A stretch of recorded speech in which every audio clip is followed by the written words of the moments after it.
चलो हम हाइड्रोकार्बन्स के बारे में बात कर रहे थे, ठीक है। So out of which we are going to start with alkanes, ठीक है।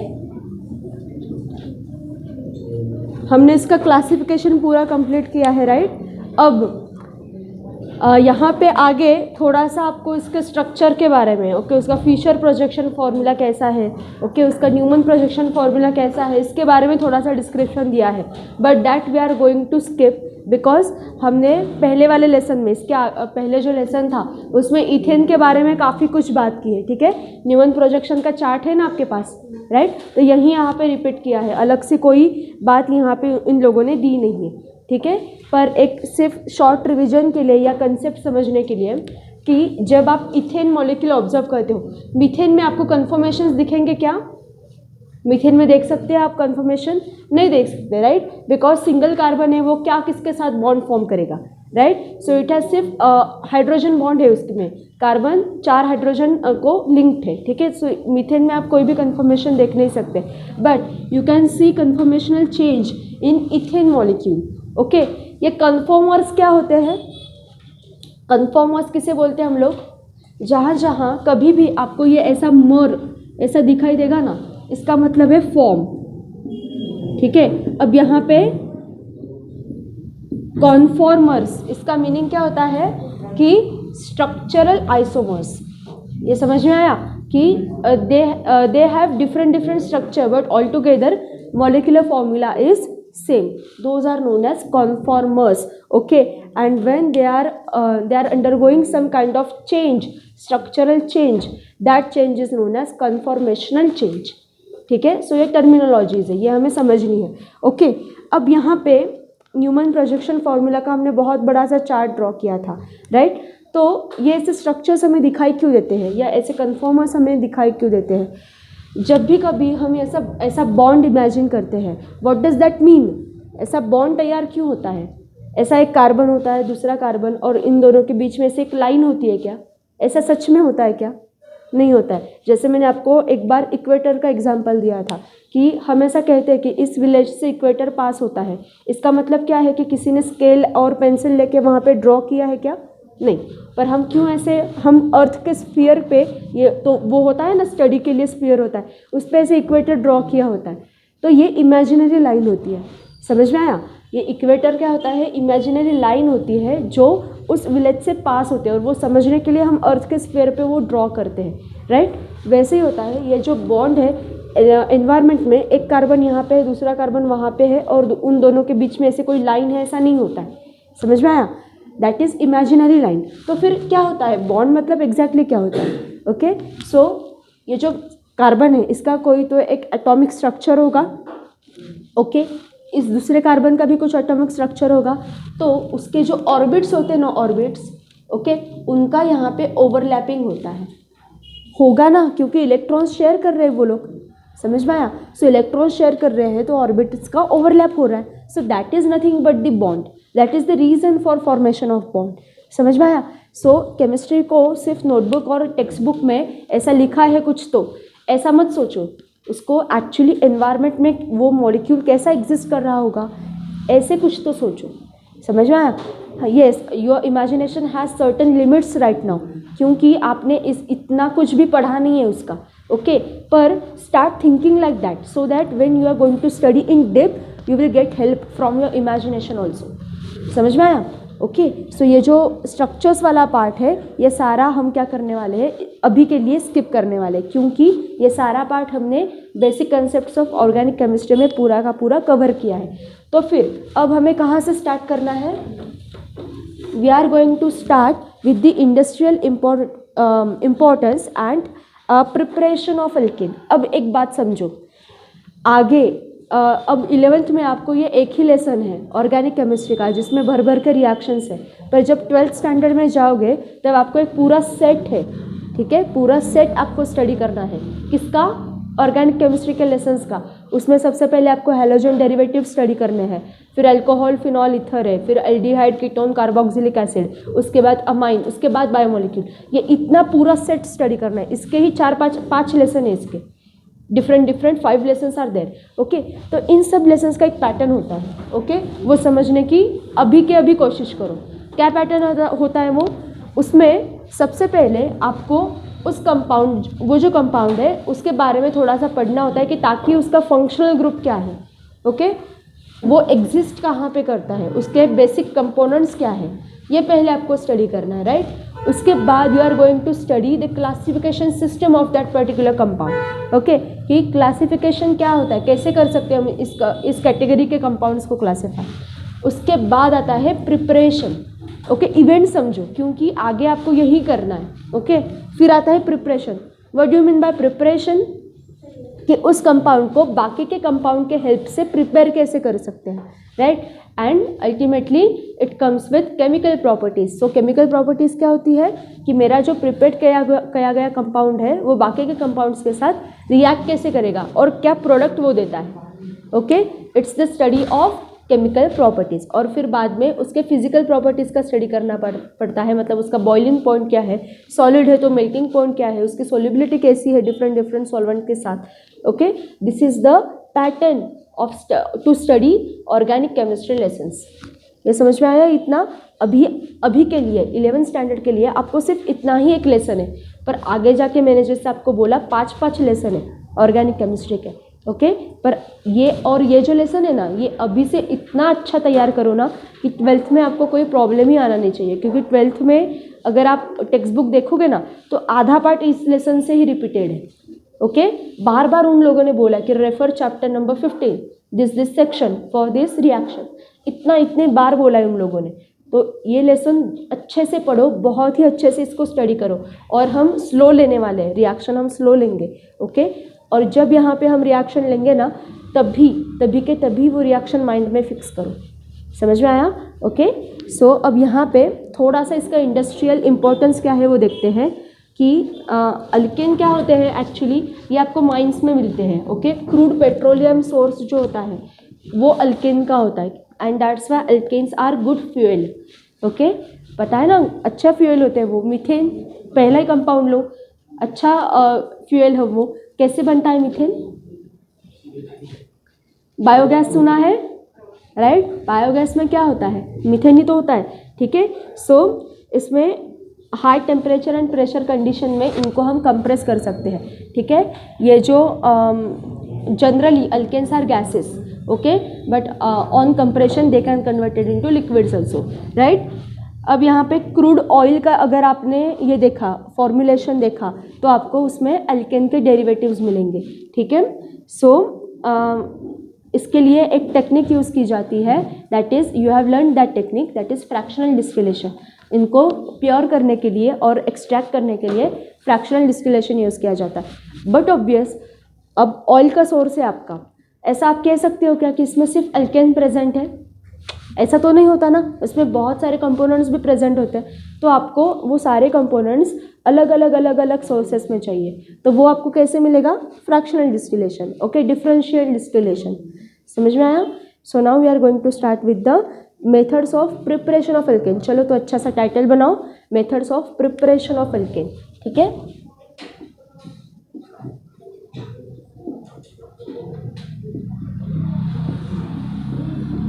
सो अब यहाँ पे एक पैटर्न होता है, वो समझो। अगर आपको प्रिपरेशन ऑफ अल्केन लेना है, राइट, प्रिपरेशन ऑफ अल्केन के बारे में आपको सोचना है, तो बाय डिफ़ॉल्ट आपका प्रोडक्ट क्या होगा?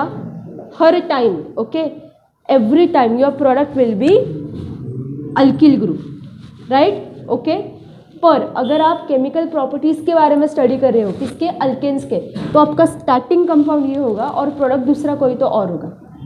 ये समझ में आ रहा है? मैंने क्या बोला वो समझ में आया? हमें प्रिपेयर यही करना है, अल्केन को ही प्रिपेयर करना है। तो आपका प्रोडक्ट कौन सी भी रिएक्शन हो इसमें से, प्रोडक्ट क्या होगा? अल्केन। समझ में आया? पर अगर मुझे केमिकल प्रॉपर्टीज़ के बारे में स्टडी करना है, तो केमिकल प्रॉपर्टीज़ कैसे स्टडी करते हैं? मैंने आपको बोला, इसकी रिएक्शन बाकी के कंपाउंड्स के साथ, राइट, इसकी रिएक्शन बाकी के कंपाउंड्स के साथ। तो फिर स्टार्टिंग कंपाउंड ये होगा और प्रोडक्ट कोई तो और होगा। Okay, so this is the pattern of reactions. अब चलो एक एक रिएक्शन हमें यहाँ पे लेनी है। अब देखो, सबसे पहले इसका आप बाद में एक चार्ट भी बना सकते हो, रिवीजन के लिए एक चार्ट भी इसका बन सकता है। ओके, सो अब देखते हैं हम लोग कि आपको कैसे इजी जाता है। पहले तो मैं आपकी सीधी सीधी जो रिएक्शन है वही लेती हूँ, बाद में फिर ये सारा हो जाने के बाद इसका हम एक चार्ट भी बना सकते हैं। ओके, तो चलो, पहला है, first technique is from unsaturated hydrocarbon. ठीक है, अब इसमें अनसैचुरेटेड हाइड्रोकार्बन मतलब क्या, आपके पास इथीन या अल्कीन है, अल्काइन है। ठीक है, इथीन या अल्काइन से आपको क्या करना है, आपको अल्केन बनाना है। सो चलो, जनरल रिएक्शन इसके आप लोग बना सकते हो। ओके, जनरल रिएक्शन कैसे बनती है, देखो यहाँ पे आपको कैटालिस्ट यूज करना है, प्लैटिनम या पैलेडियम। ठीक है, दोनों चलते हैं, और यहाँ पे आपको रूम टेम्परेचर चाहिए।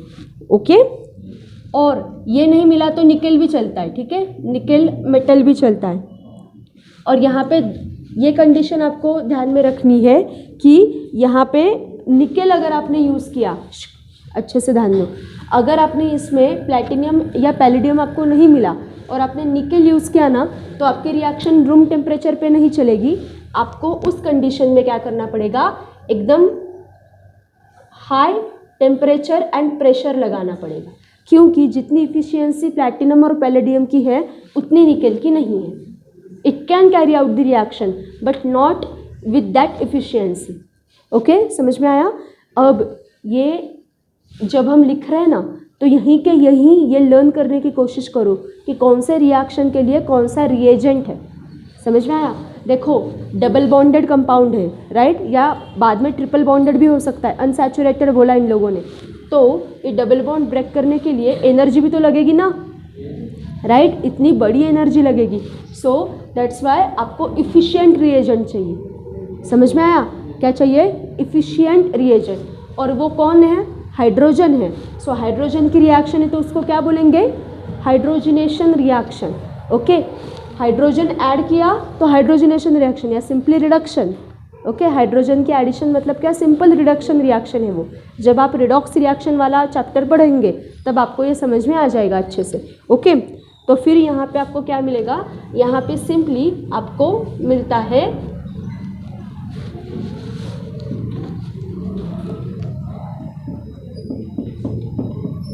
अल्केन।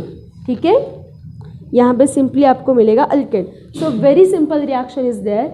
इथीन लिया तो इथेन मिलेगा, प्रोपीन लिया तो प्रोपेन मिलेगा, ब्यूटीन लिया तो ब्यूटेन मिलेगा। एकदम सिंपल रिएक्शन है। सो ये माइंड में फिक्स किया आप लोगों ने रिएक्शन, तो इसके लिए आप एग्जाम्पल बना सकते हो। आप एक आदत डाल के रखो इस चैप्टर के लिए। एक रिएक्शन पे हम सफिशिएंट टाइम पास करते हैं, हम बहुत बार मतलब उसके बारे में बोलते हैं, राइट। तो जब भी कभी मैं बोल रही हूँ, उसको आपको समझा रही हूँ, तब आप इसके 2-3 एग्जाम्पल्स बना के रखो। आपको सीरीज़ पता है, मतलब इथेन अल्केन की सीरीज़ पता है, अल्किन की सीरीज़ पता है। तो यहाँ पे मैंने किसका एग्जाम्पल लिया, मैंने इथीन का एग्जाम्पल लिया। एकदम फास्ट में आप प्रोपीन और ब्यूटेन का एग्जाम्पल लिख के रखो। ठीक है, ताकि आपको ये रिएक्शन लिखने की प्रैक्टिस हो जाएगी। समझ में आया।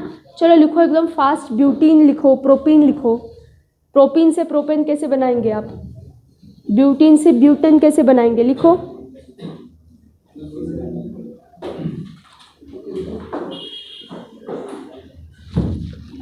और same is the reaction, alkyne का भी वही है। ओके, ये मैंने इथीन का लिया। और एक बात है, एक आपको समझना है कि जब भी कभी एग्जाम में आप रिएक्शन लिखते हो तो इसके नीचे इसका नाम लिखना इम्पोर्टेंट है। यहाँ पे लिखो इथीन, यहाँ पे लिखो हाइड्रोजन, डाइहाइड्रोजन। समझ में आया। यहाँ पे लिखो ये प्रोडक्ट क्या है। रिएक्शन का आपका एक भी कंपोनेंट अनलेबल्ड नहीं होना चाहिए, कितना भी फालतू कंपोनेंट हो। HCl दिखा आपको, आप सोचेंगे अरे HCl का नाम लिखने की क्या ज़रूरत है। हाँ, HCl तो सबको पता है, हाइड्रोक्लोरिक एसिड, पर नहीं, उसके नीचे उसका नाम लिखना इंपॉर्टेंट है, मतलब है। ओके, नहीं तो आपके मार्क्स कटते हैं, आधा एक कितने भी कट सकते हैं, depending upon that examiners mind. Okay, so name लिखने की आदत रखो। ओके, चलो फटाफट एक रिएक्शन के 3 एग्जाम्पल तो आपके नोटबुक में होने ही चाहिए, ठीक है।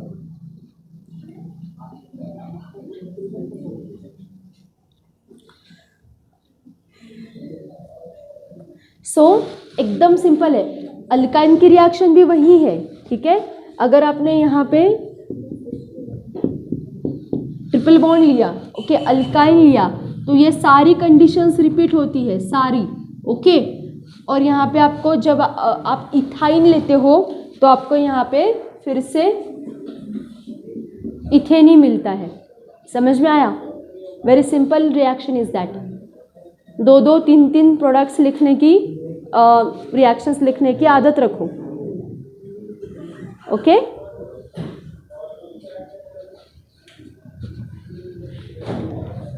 बन रहा है सबका। एक बार रिएक्शन देख लिया आपने कि रिएक्शन कैसे बनता है, बाद में वो जो रिएक्शन है वो देख के लिखने की आपको ज़रूरत नहीं है। एक बार देख के 3 बार बिना देख के लिखो, यहीं आपकी प्रैक्टिस आराम से हो जाएगी। This was the preparation of alkane from unsaturated hydrocarbon.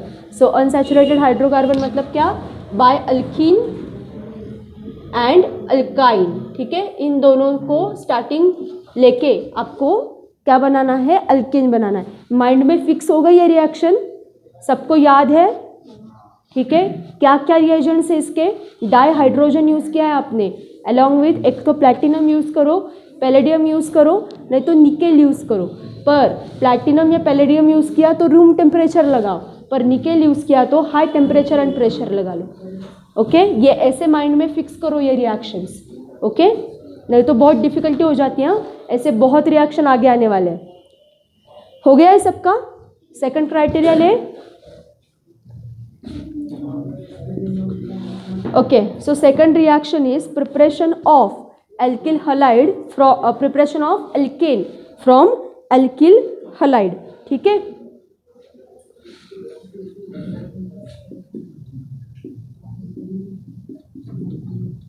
Alkyl halide.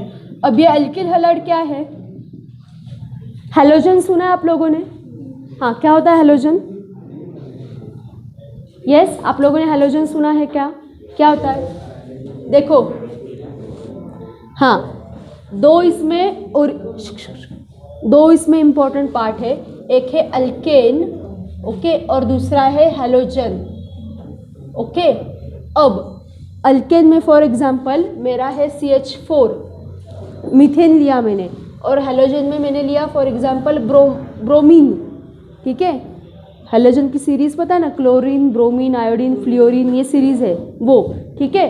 अब देखो यहाँ पे नाम क्या बना है, एल्किल हलाइड, तो इसमें से एक हाइड्रोजन को रिमूव करो, ओके, और ये ब्रोमीन यहाँ पे लगा लो, तो ये हो गया मिथिल ब्रोमाइड।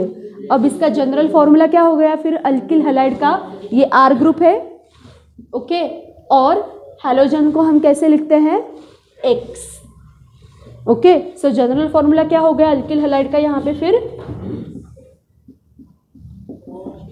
ठीक है। ये समझ में आया, ये छोटी छोटी चीज़ें भूलनी नहीं है हमें, okay. This is the basic concept of all the chemical reactions, okay. चलो अब यहाँ पे मेथड से अल्किल हलाइड से आपको बनाना है, so there are 2-3 different methods, each we are going to study, okay. इसकी जनरल रिएक्शन पहले बनाते हैं, तो चलो अल्किल हलाइड आपका स्टार्टिंग कंपाउंड है, लिया, ओके। फिर इसकी रिएक्शन करनी है आपको नेसेंट हाइड्रोजन के साथ। अब मुझे बताओ ये नेसेंट हाइड्रोजन क्या होता है, नेसेंट मॉलिक्यूल को ऐसे लिखते हैं ब्रैकेट में, ये कन्वेंशन है लिखने का। नेसेंट ऑक्सीजन है तो उसको ऐसे लिखेंगे, क्या बात है ये नेसेंट की, ओके। मुझे बताओ हाइड्रोजन एनवायरनमेंट में कैसे होता है, इस तरह से प्रेजेंट होता है ना, डायमोलिकुलर स्टेट में। ऑक्सीजन भी ऐसे होता है, O2 होता है, पर हम क्या करते हैं, उसको सेपरेट करते हैं, राइट, उसका सेपरेशन करते हैं और इसको यूनिमोलिकुलर फॉर्म में कन्वर्ट करते हैं, उसको बोलेंगे नेसेंट। और ऐसे यूनिमोलिकुलर हाइड्रोजन के यहाँ पे हमने 2 मॉलिक्यूल्स लिए हैं, तो आप लोग पूछेंगे 2 मॉलिक्यूल्स लिए हैं ना, तो H2 ही लेते, हाँ, इजी जाता ना, जैसा हाइड्रोजन है वैसा यूज़ करते, पर ऐसे क्यों किया है इसको, to make it more reactive. So since this is addition of hydrogen, this is reduction type of reaction. Mind में फिक्स करो, हाइड्रोजन की एडिशन दिखी तो रिडक्शन. ओके, चलो आगे. फिर इसके साथ में आपको एक एक्टिव मेटल और उसका एक फॉर्मुलेशन यूज़ करना है, that is zinc and HCl. Zinc and HCl आपको यहाँ पे यूज़ करना है और सिंपली वहाँ पे आपको मिलेगा अल्केन. ठीक है, यहाँ पे आपको मिलेगा alkane. Okay, along with hydrogen halide. ठीक है, along with hydrogen halide. Okay, अब आप इसमें R और X रिप्लेस कर सकते हैं.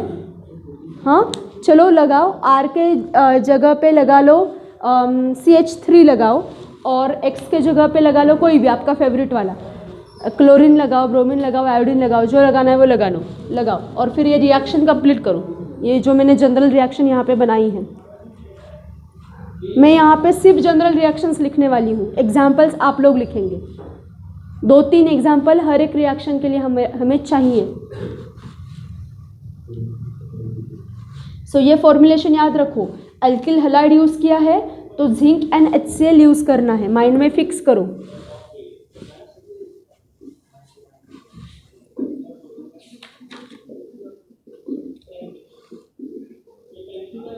ओके,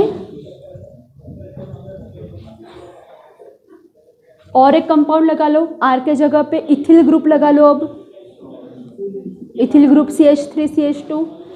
X की जगह पे दूसरा कोई तो एटम लगा लो. पहले क्लोरीन लगाया होगा तो अब ब्रोमीन लगा लो, नहीं तो आयोडीन लगा लो. ओके, और बनाओ इस तरह से. अगर आपने मिथिल क्लोराइड यहाँ पे यूज़ किया तो मिथिल क्लोराइड से आपको यहाँ पे मीथेन मिलेगा. नीचे नाम लिखो उनके, इसके भी नीचे नाम लिखो. अगर HCl है तो हाइड्रोक्लोराइड. ओके, यहाँ पे अगर क्लोरीन यूज़ किया आपने तो यहाँ पे भी क्लोरीन ही आएगा, HCl आएगा तो हाइड्रोक्लोराइड. यहाँ पे ब्रोमीन यूज़ किया Br तो यहाँ पे भी Br ही होगा, तो that will hydrobromide. Hydrogen bromide भी बोल सकते हो. और अगर HI हुआ तो हाइड्रोजन आयोडाइड. ठीक है, हो गई रिएक्शन लिख के. हाँ, so this was the first method. Now second is, अब यहाँ पे आपको क्या करना है, रिएक्टिव मेटल्स यूज़ करने हैं. बहुत ही अच्छे अच्छे मेटल्स यहाँ पे आपको यूज़ करने. तो starting compound will be again your alkyl halide.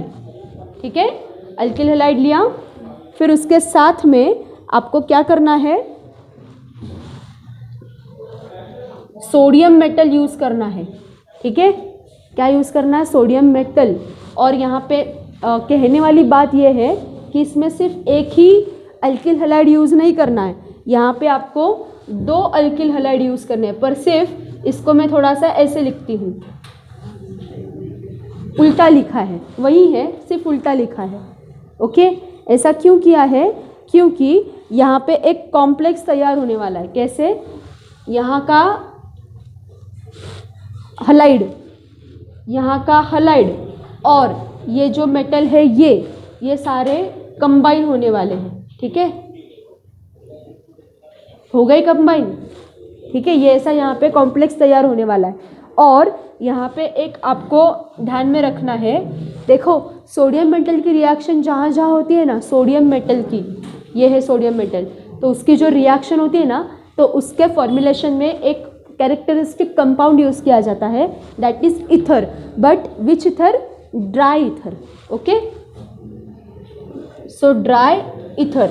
So mind में ये और एक बात फिक्स करो कि जहाँ कहाँ आपको सोडियम मेटल यूज़ करना है. सोडियम मेटल देखा है कभी, नहीं देखा है. सोडियम मेटल कभी ऐसा आपने सुना है क्या कि मेटल सॉफ्ट होते हैं, नहीं सुना है. पर ये सोडियम मेटल सॉफ्ट होता है. आप डायरेक्टली उसको नाइफ से कट कर सकते हो, इतना सॉफ्ट होता है, राइट. और इसलिए और भी उसकी प्रॉपर्टी है, वो फायर कैच करता है सोडियम मेटल. ओके, वो इजीली फायर कैच करता है और इसलिए सोडियम को बहुत ही केयरफुली रखा जाता है. और हमेशा याद रखो, ये आपका जनरल नॉलेज का एक क्वेश्चन हो गया कि सोडियम मेटल को हमेशा केरोसिन में स्टोर किया जाता है। ठीक है, केरोसिन पता है ना, तो उस केरोसिन की बॉटल में उसको स्टोर किया जाता है। और जब आपको सोडियम मेटल की रिएक्शन करनी है तो उसको फोर्सेप पता है, फोर्सेप से उसको निकालना पड़ता है। फोर्सेप मतलब सिंपल आपका एक ही, हाँ राइट, सो फोर्क होता है, फोर्क जैसा स्ट्रक्चर, तो उसको निकालते हैं, ड्राई करते हैं उसको अच्छे से और फिर उसकी रिएक्शन करते हैं, राइट। पर सोडियम मेटल जो होता है वो फिर भी बहुत ही भी रिएक्टिव होता है, इजीली फायर कैच कर सकता है और उसमें थोड़ा सा मॉइस्चर रहता ही है, बिकॉज वो हमेशा वेट कंडीशंस में रहता है। Okay, so to prevent that moisture ये ड्राई ईथर यूज़ किया जाता है, और ये जो ड्राई ईथर है ना, ये मॉइस्चर कैच करता है, मॉइस्चर एब्जॉर्ब करता है। समझ में आया कि सोडियम के साथ ड्राई ईथर क्यों यूज़ करते हैं। ओके, और फिर यहाँ पे आपको मिलेगा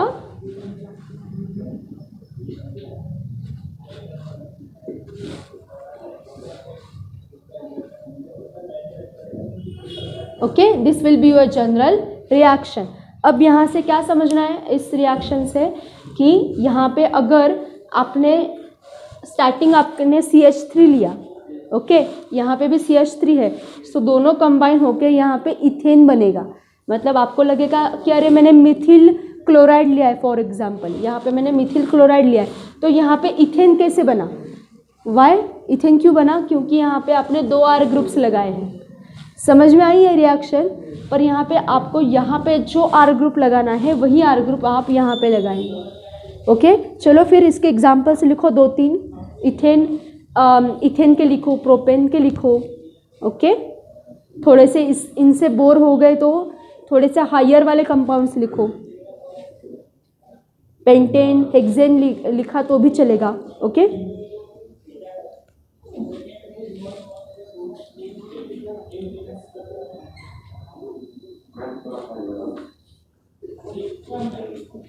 चलो जल्दी लिखो।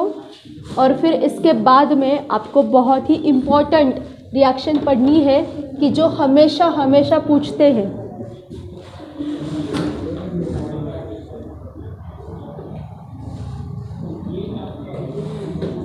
जो बहुत बार पूछी जाती है वो रिएक्शन आपको पढ़नी है।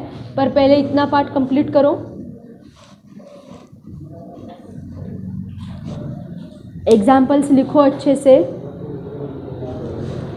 और जो लोग यहाँ पे प्रैक्टिस करेंगे ना ये लिखने की, उनको फिर बाद में तकलीफ नहीं होगी। ओके, जो लोग यहाँ पे लाइटली लेंगे, टाइम पास चल रहा है ऐसा सोच के छोड़ देंगे, उनको बाद में बहुत तकलीफ होने वाली है, पहले ही बता रही हूँ मैं। यहीं ये रिएक्शंस फिक्स करो।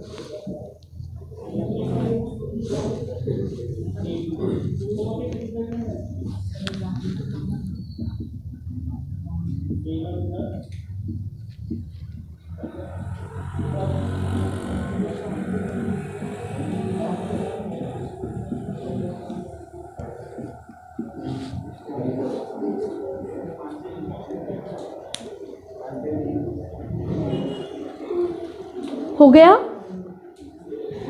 सबका हो गया। अब यहाँ पे देखो, यही अल्किल हलाइड से ही आपको रिएक्शन करनी है। सो अल्केन के प्रिपरेशन में 2 ही टाइप्स है, एक तो फ्रॉम अनसैचुरेटेड हाइड्रोकार्बन है और दूसरा है फ्रॉम अल्किल हलाइड ओनली। बस ये 2 ही टाइप है, पर अल्किल हलाइड में हम ये डिफरेंट टाइप्स देख रहे हैं।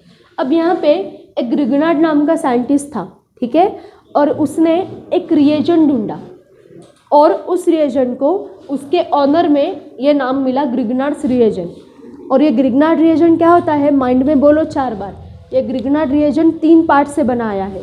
कैसे, alkyl group, magnesium metal and halide. So alkyl magnesium halide मतलब ग्रिग्नार्ड्स रिएजेंट, ठीक है, ये होता है ग्रिग्नार्ड रिएजेंट। अब यहाँ पे सबसे पहले आपको ये देखना है कि अरे ये ग्रिग्नार्ड रिएजेंट बनाया कैसे जाता है, फिर उसकी रिएक्शन देखेंगे, ठीक है। सो ये ग्रिग्नार्ड रिएजेंट फिर से किससे बनाया जाता है, अल्किल हलाइड से ही बनाया जाता है। सो देखो, प्रिपरेशन ऑफ ग्रिग्नार्ड्स रिएजेंट देखते हैं पहले। ओके, सो सबसे पहले आपको क्या लेना है, अल्किल हलाइड लेना है, ठीक है। अल्किल हलाइड लिया, फिर उसकी रिएक्शन आपको करनी है सिंपली मैग्नीशियम मेटल के साथ in presence of dry ether, okay, in presence of dry ether, और सिंपली आपका बन जाएगा अल्किल मैग्नीशियम हैलाइड। बस इतना सिंपल प्रिपरेशन है ग्रिग्नार्ड्स रिएजेंट का, हो गया, ओके। और फिर ये बनाया गया जो ग्रिग्नार्ड रिएजेंट है, ये जब आप लेते हो, ओके, ये जब आप लेते हो और उसका सिंपली आप हाइड्रोलिसिस करते हो। हाइड्रोलिसिस मतलब क्या? वाटर मॉलिक्यूल के साथ उसके रिएक्शन। अब वाटर मॉलिक्यूल को थोड़ा सा ऐसे लिखते हैं, क्यों? To understand which kind of changes are going on in your reaction mixture, okay. So यहाँ पे आपको सिंपली ये वाला पार्ट जो है ये फोकस करना है, ओके, ये वाला पार्ट यहाँ पे आपको फोकस करना है।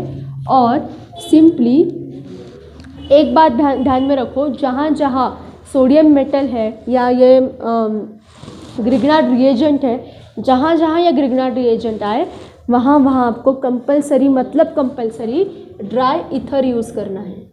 ये कभी नहीं भूलेंगे आप लोग, ओके। ड्राई ईथर यूज़ करना है, मतलब करना है, ओके। और फिर यहाँ पे क्या बनेगा, यहाँ पे क्या बचा फिर? ये जो सारा कॉम्प्लेक्स है ना, ये चला जाता है। क्या बचा? सिर्फ आपका R बचा, R ग्रुप और हाइड्रोजन, मतलब क्या? यही तो आपका अल्केन है, राइट। सो यहाँ पे बचा आपका alkane along with this complex. अब ये कॉम्प्लेक्स कैसे होता है? देखो कि आपका जो मैग्नीशियम है ना, तो उसको ये अटैच्ड होते हैं, एक तरफ OH ग्रुप और एक तरफ हैलाइड, ठीक है।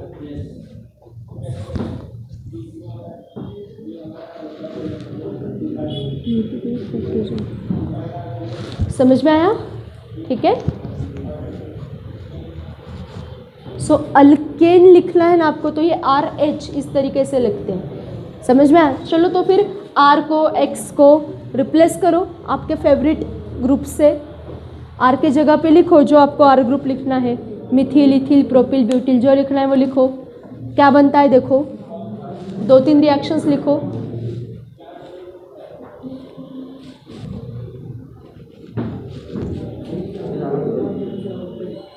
ठीक है, लिखो अच्छे से, जो भी आपको पसंद है वो रिएक्शंस लिखो उसमें।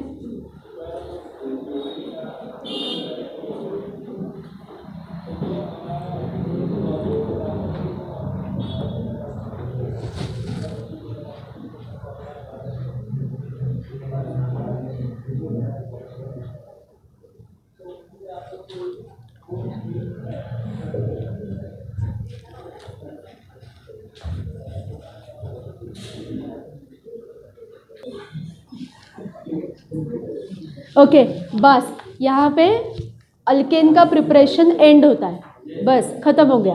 Okay, now we are going to study physical properties, okay.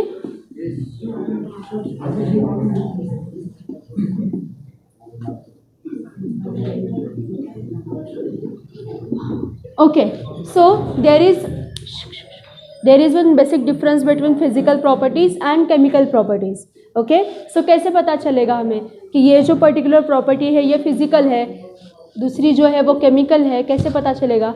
So always remember that physical properties are concern with the existence of that particular compound. समझ में आया? अगर वो कंपाउंड एग्जिस्ट करता है तो वो अपने साथ कुछ प्रॉपर्टी बियर करता है, समझ में आया? जैसे very important and very famous physical property is boiling point of that particular compound या मेल्टिंग पॉइंट। हमने कुछ किया क्या बॉइलिंग पॉइंट या मेल्टिंग पॉइंट डिसाइड करने के लिए? हमने कुछ किया? वो पहले से है, वो कंपाउंड एग्जिस्ट करता है, उसका मतलब है कि उसका कुछ तो बॉइलिंग पॉइंट, मेल्टिंग पॉइंट होगा। और केमिकल प्रॉपर्टीज़ कैसे होती है?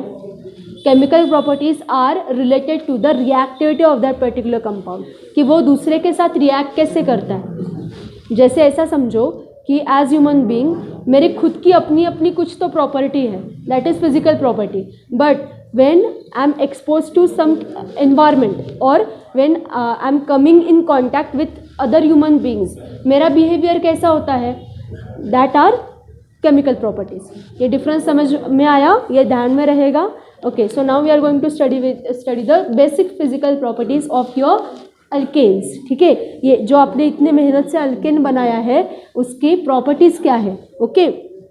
तो देखो इसमें इलेक्ट्रोनिगेटिविटी के बारे में अगर आप पढ़ते हो तो कार्बन और हाइड्रोजन की इलेक्ट्रोनिगेटिविटी नियरली सेम ही होती है, ठीक है।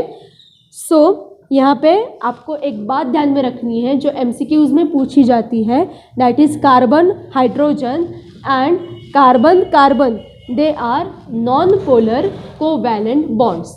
नॉन पोलर का मतलब क्या है, उसमें चार्ज सेपरेशन नहीं होता। अभी बोला ना इलेक्ट्रोनेगेटिविटी सेम है उनकी, तो अगर इलेक्ट्रोनेगेटिविटी सेम है उसमें डिफरेंस नहीं है तो एक ज़्यादा इलेक्ट्रोनेगेटिव और एक कम इलेक्ट्रोनेगेटिव ऐसा डिफरेंस हो सकता है क्या, नहीं, okay. And they are covalent bond, covalent bond मतलब क्या, they are sharing their electrons, ठीक है। सो इसमें जो फोर्स होता है वो कैसा होगा, वो वीक फोर्स होगा, राइट। इसमें इलेक्ट्रोनिगेटिविटी का डिफरेंस नहीं है, कंपाउंड्स पोलर नहीं है, तो उसमें क्या होगा, उसमें जो डिफरेंस है वो मेंटेन नहीं रहेगा और उनके अटैचमेंट के लिए किसी भी एटम को दूसरे एटम के साथ अटैच होने के लिए कुछ तो फोर्स लगता है। तो इसमें फोर्स काम करेगा वैन डर वाल्स फोर्स। यह फोर्स कैसे काम करता है ये सारा पार्ट हम आपके 14th लेसन में देखने वाले हैं। 14th लेसन ही है ना वो, या 10th है, नहीं 14 तो हो गया हमारा, 10th लेसन है स्टेट्स ऑफ मैटर। उसमें ये सारे जो फोर्स है ना ये हमें सीखने हैं, तो अभी के लिए इतना ही ध्यान में रखो। सुयश आवाज़ बंद ना, बहुत बार बोला मैंने आपको, ठीक है। सो ये जो फोर्स है ये है वैन डर वाल्स फोर्स। अब ये जो वैन डर वाल्स फोर्स होता है ये एकदम वीक होता है, ओके, इजीली हम इसको निग्लेक्ट कर सकते हैं, समझ में आया, ओके। सो ये ध्यान में रखो कि अल्केन्स में जो कार्बन के साथ बॉन्डिंग करने वाले कंपाउंड्स है कौन हो सकते हैं, एक तो दूसरा कार्बन हो सकता है, नहीं तो हाइड्रोजन हो सकता है, तो इन दोनों के बीच में van der Waals force present होता है। MCQ में पूछा जाता है कि विच kind of force is present in between the carbons of the alkane compounds, समझ में आया, ओके। सो इसमें एक और आपको बात ध्यान में रखनी है कि if you have straight chain alkane, okay, एक तरफ आपके पास स्ट्रेट चेन अल्केन है और दूसरी तरफ आपके पास ब्रांच्ड अल्केन है, ठीक है। अब इसमें कौन सा मॉलिक्यूल स्ट्रॉन्ग है, कौन सा मतलब दोनों में, हाँ, कौन सा मॉलिक्यूल स्ट्रॉन्ग है कौन सा मॉलिक्यूल वीक है, ये डिसाइड करने के लिए आपको उनके फोर्सेस का नेचर पता होना चाहिए, ओके।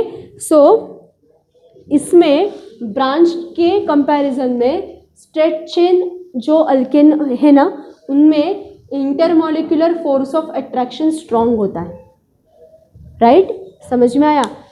ये जो कंपाउंड है कॉम्प्रेस्ड होता है, राइट, ये बल्कि होता है, बड़ा होता है, सो इसको ब्रेक करने के लिए ज़्यादा एनर्जी लगती है, ओके।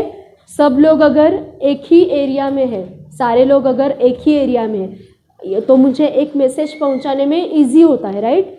मुझे आपको बोलना है कल टेस्ट है, तो एक ही क्लास में अगर सारे बच्चे हैं तो मैसेज कन्वे करने के लिए इजी होता है मुझे। पर यहीं अगर आप फैले हुए हो यहाँ वहाँ तो मैसेज कैसे कन्वे करें, इसलिए व्हाट्सएप ग्रुप बनाते हैं हम लोग, राइट, कि मैसेज एक ही ग्रुप में डाला जाता है, right. So this is the logic behind that, समझ में आया। अब यहाँ पे यही बात है कि ब्रांच जो अल्केन्स है इनमें इंटरमॉलिक्यूलर फोर्स कम होता है as compare to straight chain, तो इसका बॉइलिंग पॉइंट या मेल्टिंग पॉइंट जो है ये कम होता है, राइट। और इसके जो बॉइलिंग पॉइंट्स या मेल्टिंग पॉइंट्स होंगे वो ज़्यादा होते हैं as compare to branched one, समझ में आया। बट ऑब्वियस एक प्रॉपर्टी समझ में आती है तो बाकी के प्रॉपर्टीज़ भी आप इजीली समझ सकते हो, ठीक है। सो अल्केन्स कैसे होते हैं, फिर दिखने में कैसे होते हैं, they are colourless, okay, colour नहीं होता उनको, कलरलेस होते हैं, ऑर्डरलेस होते हैं, ज़्यादा ऑर्डर भी नहीं होता, ठीक है। और पर ये कब, एट रूम टेम्परेचर, राइट। सो और एक बात जनरल नॉलेज की बात, पहले जो 4 अल्केन है ना, मतलब methane, ethane, propane and butane, ये जो 4 अल्केन है ना दे आर गैसेस। क्या बोला मैंने, first 4 alkanes they are gases, right, and others are liquids. And 18 onwards they are solid. So आप यहाँ पे एक बना सकते हो कि alkane number 1 to 4, okay, then 5 to 18 and 18 onwards, okay. So 1 to 4 they are gas, okay, these are liquids and these are solids, right? समझ में आया? एंड ये जो होते हैं ना alkanes 1 to 4, so they are good fuel, okay, they serve as good fuel, okay. So इनके boiling points का स्टडी करेंगे और इनके मेल्टिंग पॉइंट्स का स्टडी करना पड़ेगा, ओके. चलो, so these are the general physical properties of alkanes, ठीक है. अब यहाँ से आगे क्या है अल्केन्स का, यहाँ से आगे हमें स्टडी करने हैं उसके केमिकल प्रॉपर्टीज़, मतलब उनकी रिएक्टिविटी, कैसे वो रिएक्ट करते हैं बाकी के कंपाउंड्स के साथ. But before we go towards that point, just overview all the matter we have studied till now, okay, and if you have any kind of doubt you can ask me, okay.